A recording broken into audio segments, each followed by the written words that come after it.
Cool. Hey guys, it's me, Skylar. I'm doing my topic on narcolepsy. That's what I picked for my paper, so let's go. So, what is it? It's a chronic neurological disorder that affects the brain's ability to control sleep and wake cycles. So, in normal sleep, person's going to enter REM sleep about 60 to 90 minutes in. Dreams will occur. Brain keeps muscles limp during the sleep. And then for people with narcolepsy, they will often enter REM sleep within 15 minutes of falling asleep, and their muscle weakness or dream activity can occur during wakefulness or be absent during sleep. It is considered to be an autoimmune disease. I actually was surprised to know that myself, but in narcolepsy, the immune system destroys certain brain cells that produce a peptide called hypocretin. Hypocretin impacts on many different brain functions, but it also helps to regulate sleep. Researchers don't know why the immune system attacks the healthy cells, but they do think some additional environmental or genetic factors could play a role in the development of the disease. Something that was actually really, really surprising to me when I was doing my research on narcolepsy was that there's actually two types. There's type 1 with cataplexy and type 2 without. Cataplexy is a symptom. I'll get into it when I get through the symptoms, but yeah, so type 1. This diagnosis is based on the person either having low levels of the hypocretin, which is that peptide, and or reporting cataplexy and having excessive daytime sleepiness during a polysomnography test. So the polysomnography test is a sleep test. They'll monitor you through that. They'll put you through a couple of different tests when they're diagnosing you, but yeah. And then type 2 narcolepsy, that diagnosis is based on the person experiencing excessive daytime sleepiness, but they don't have cataplexy. And they will usually have less severe symptoms, and they'll have normal levels of that peptide. All right, we'll go into the symptoms now. So, symptoms. Cataplexy. That is going to be a sudden loss of muscle tone while a person is awake, leading to weakness and a loss of voluntary muscle control. This is actually often triggered by a really strong and sudden emotional stimuli. It's an attack, basically, I would call it an attack, but it's basically either a mild or a severe attack. So a mild attack would be like something like a slight drooping of an eyelid, whereas a severe attack would be total body collapsion. And during these attacks, people cannot move, they cannot speak, they cannot keep their eyes open, and they're completely conscious during this entire attack as well, which is a pretty scary thing. But yeah, the emotional stimuli can be like laughter, fear, anger, stress, excitement, just something that's strong enough to throw them off their game. Also with cataplexy, because of the fully consciousness while they're like collapsed, that is a specific characteristic that distinguishes cataplexy from fainting or like seizing disorders. Seizing disorders. There we go, I got it. Excessive daytime sleepiness. This is going to be like sleepiness, basically. It doesn't matter how much sleep the person gets at night, they're just going to still be tired. It can come off as more of a sleep attack, so you'll get like an overwhelming sense of sleepiness that'll come on quickly, and then you'll just fall asleep. Hallucinations and sleep paralysis. Often these two coincide together with, I think, with any kind of disorders that involve them. But an hallucination is going to be a visual, verbal, or physical illusion that a person sees, hears, or feels, and it mistakes it for reality. Sleep paralysis is a temporary inability to move or speak while you're asleep, and the attack usually lasts a few seconds to a few minutes.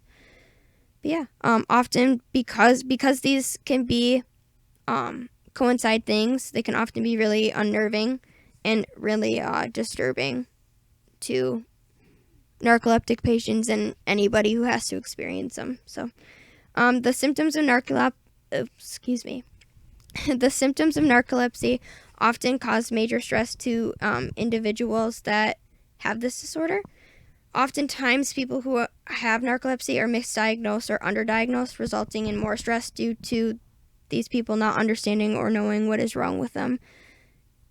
But yeah, so next topic is going to be how stress affects narcolepsy. So I kind of said that there's a lot of stress with the symptoms being how they are and like being misdiagnosed and underdiagnosed, but physiologically, stress doesn't have any progression on the disease or symptoms, meaning that they can't get worse than they already are. However, when stress is involved, it could increase the amount of sleep and cataplectic attacks that the person already has. Chronic stress also is a really bad thing to add on to any kind of problem.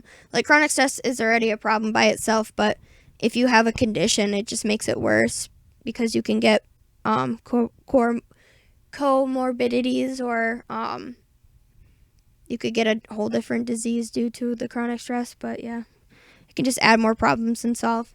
Lifestyle, how stress affects narcolepsy in a lifestyle. Once they're diagnosed with this condition, people won't be able to continue living the life they were beforehand.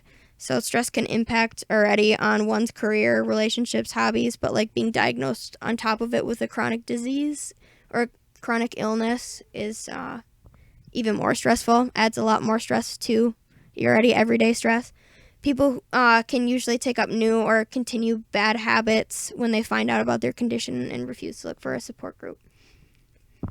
Support groups are a big thing with narcolepsy because I'll get into it more in the coping strategy, but they're a big thing because you don't want to go through it alone. It's a very scary disorder to have, and it's something you just don't want to go through alone.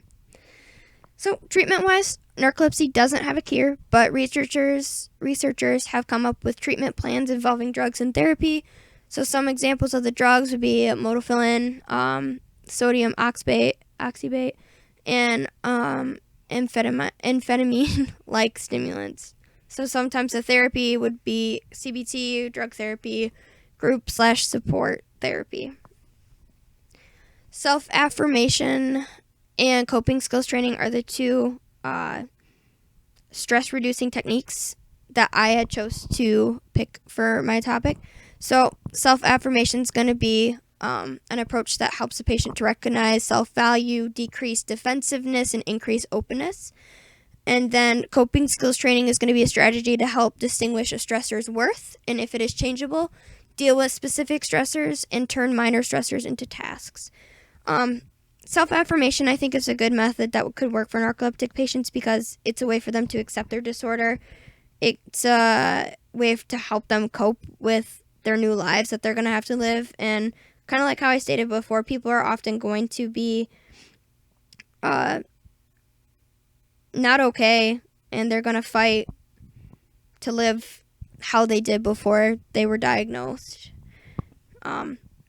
And I think coping skills training would be a good way to help people with narcolepsy, to help them turn their symptoms or normal everyday stress into less of a stressor and into something that they can reduce stress in their life. I think symptoms are a really big thing for narcoleptic patients that can stress them out because they're such specific and scary things to have to go through. And if you can turn them into not necessarily not as big of a deal, but into less of a stressor or into less of a stressful situation, then I think that can definitely make a change in the way somebody lives their life with having such a hard condition to live with. While I was looking for research on the two coping strategies, I couldn't find research that directly supported self-affirmation and coping skills training.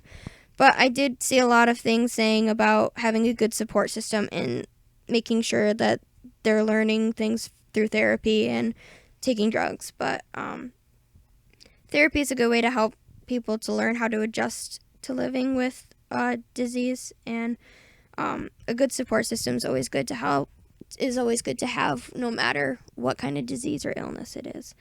I'm really looking forward to hearing more research about the treatments and different strategies that they come up with to fight this disease. But as for now, they don't really have a lot of treatments or coping strategies. They're really just trying to figure out what causes it and what the background behind the disorder is. So, yeah, that is basically the end of my presentation. Thanks for listening to my spiel about narcolepsy, and I hope you guys are all doing well during this hard time with quarantining. Yeah.